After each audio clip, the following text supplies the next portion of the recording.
Mechanism is the belief that natural wholes are like complicated machines or artifacts, composed of parts lacking any intrinsic relationship to each other. Thus, the source of an apparent thing's activities is not the whole itself, but its parts or an external influence on the parts. The doctrine of mechanism in philosophy comes in two different flavors. They are both doctrines of metaphysics, but they are different in scope and ambitions. The first is a global doctrine about nature, the second is a local doctrine about humans and their minds, which is hotly contested. For clarity, we might distinguish these two doctrines as universal mechanism and anthropic mechanism. There is no constant meaning in the history of philosophy for the word mechanism. Originally, the term meant a cosmological theory which ascribes the motion and changes of the world to some external force. In this view, material things are purely passive, while according to the opposite theory, they possess certain internal sources of energy which account for the activity of each and for its influence on the course of events. These meanings,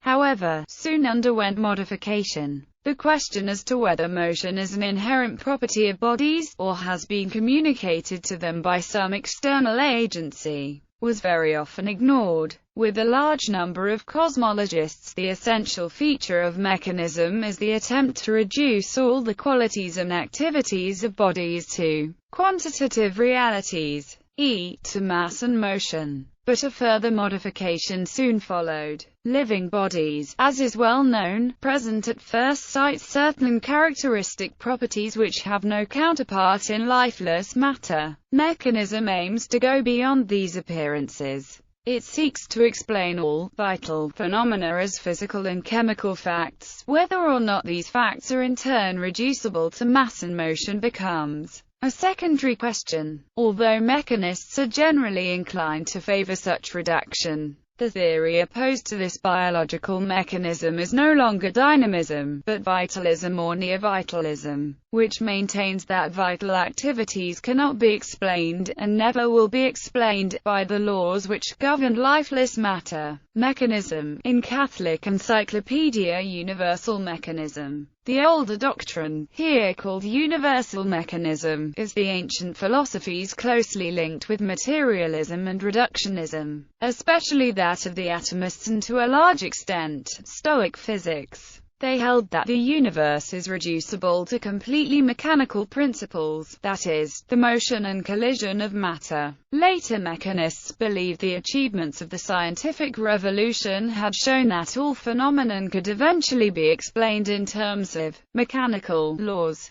Natural laws governing the motion and collision of matter that imply a thoroughgoing determinism. If all phenomena can be explained entirely through the motion of matter under physical laws, then even more surely than the gears of a clock determine that it must strike 200 an hour after striking 100, all phenomena must be completely determined, whether past, present or future. The French mechanist and determinist Pierre-Simon Laplace formulated the sweeping implications of this thesis by saying, "We may regard the present state of the universe as the effect of the past and the cause of the future. An intellect which at any given moment knew all of the forces that animate nature and the mutual positions of the beings that compose it, if this intellect were vast enough to submit the data to analysis, could condense into a single formula the movement of the greatest bodies of the universe and that of the lightest atom. For such an intellect nothing could be uncertain, and the future, just like the past, would be present before its eyes."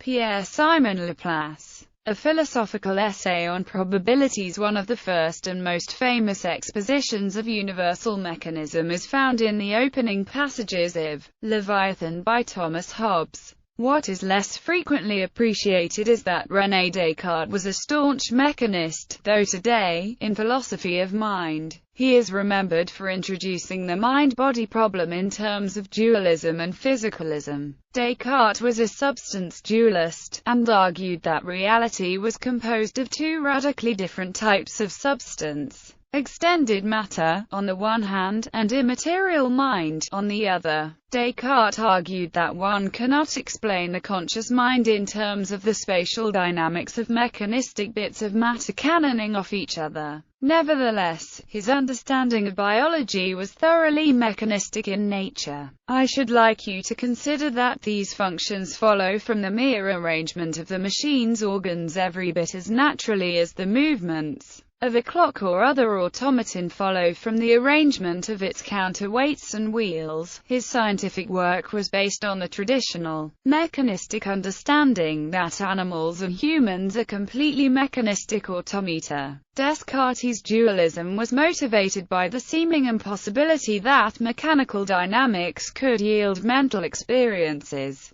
Isaac Newton ushered in a much weaker acceptation of mechanism that tolerated the antithetical, and as yet inexplicable, action at a distance of gravity. However, his works seem to successfully predict the motion of both celestial and terrestrial bodies according to that principle, and the generation of philosophers who were inspired by Newton's example carried the mechanist banner nonetheless. Chief among them were French philosophers such as Julien Offray de Lamettrie and Denis Diderot. Anthropic mechanism. The debate over anthropic mechanism seems here to stay, at least for the time being. The thesis in anthropic mechanism is not that everything can be completely explained in mechanical terms, but rather that everything about human beings can be completely explained in mechanical terms, as surely as can everything about clocks or the internal combustion engine. One of the chief obstacles that all mechanistic theories have faced is providing a mechanistic explanation of the human mind. Descartes, for one, endorsed dualism in spite of endorsing a completely mechanistic conception of the material world because he argued that mechanism and the notion of a mind were logically incompatible. Hobbes, on the other hand, conceived of the mind and the will as purely mechanistic, completely explicable in terms of the effects of perception and the pursuit of desire, which in turn he held to be completely explicable in terms of the materialistic operations of the nervous system. Following Hobbes, other mechanists argued for a thoroughly mechanistic explanation of the mind, with one of the most influential and controversial expositions of the doctrine being offered by Julien Offray de Lamettrie in his Man a Machine. Today, as in the past, the main points of debate between anthropic mechanists and anti-mechanists are mainly occupied with two topics: the mind, and consciousness, in particular, and free will. Anti-mechanists argue that anthropic mechanism is incompatible with our common-sense intuitions. In philosophy of mind, they argue that unconscious matter cannot completely explain the phenomenon of consciousness. And in metaphysics they argue that anthropic mechanism implies determinism about human action, which is incompatible with our understanding of ourselves as creatures with free will. Contemporary philosophers who have argued for this position include Norman Malcolm and David Chalmers. Anthropic mechanists typically respond in one of two ways. In the first, they agree with anti-mechanists that mechanism conflicts with some of our common-sense intuitions, but go on to argue that our common-sense intuitions are simply mistaken and need to be revised. Down this path lies eliminative materialism in philosophy of mind, and hard determinism on the question of free will. This option is popular with some scientists, but it is rejected by most philosophers, although not by its most well-known advocate, the eliminative materialist philosopher Paul Churchland. Some have questioned how eliminative materialism is compatible with the freedom of will apparently required for anyone to make truth claims. The second option, common amongst philosophers who adopt anthropic mechanism, is to argue that the arguments given for incompatibility are specious. Whatever it is we mean by consciousness and free will, they urge, it is fully compatible with a mechanistic understanding of the human mind and will. As a result, they tend to argue for one or another non-eliminativist physicalist theories of mind, and for compatibilism on the question of free will. Contemporary philosophers who have argued for this sort of account include J.C. Smart and Daniel Dennett. Gödelian arguments. Some scholars have debated over what, if anything, Gödel's incompleteness theorems imply about anthropic mechanism. Much of the debate centers on whether the human mind is equivalent to a Turing machine, or by the Church-Turing thesis, any finite machine at all. If it is, and if the machine is consistent, then Gödel's incompleteness theorems would apply to it.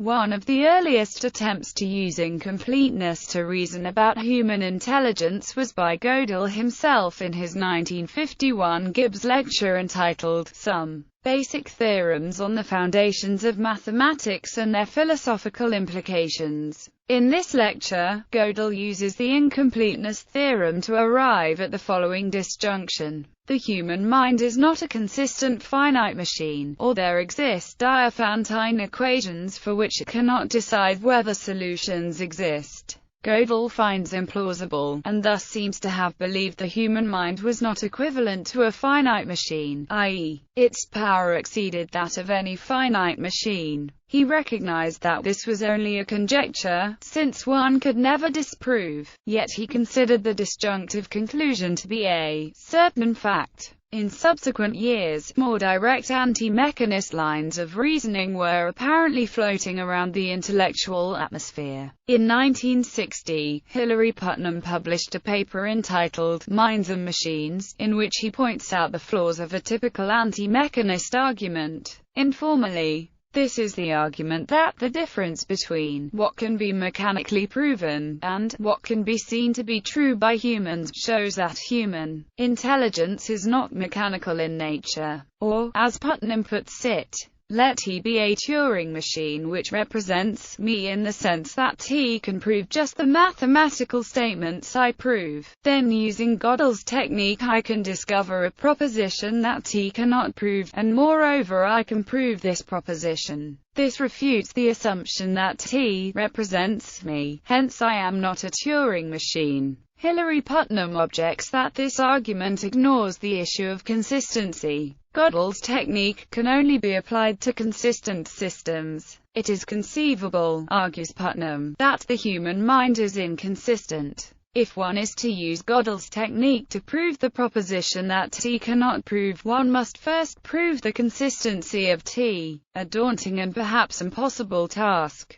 Later Putnam suggested that while Gödel's theorems cannot be applied to humans, since they make mistakes and are therefore inconsistent, it may be applied to the human faculty of science or mathematics in general. If we are to believe that it is consistent, then either we cannot prove its consistency, or it cannot be represented by a Turing machine. J.R. Lucas in Minds, Machines and Gödel, and later in his book The Freedom of the Will, lays out an anti-mechanist argument closely following the one described by Putnam, including reasons for why the human mind can be considered consistent. Lucas admits that, by Gödel's second theorem, a human mind cannot formally prove its own consistency, and even says that women and politicians are inconsistent. Nevertheless, he sets out arguments for why a male non-politician can be considered consistent. These arguments are philosophical in nature and are the subject of much debate. Lucas provides references to responses on his own website.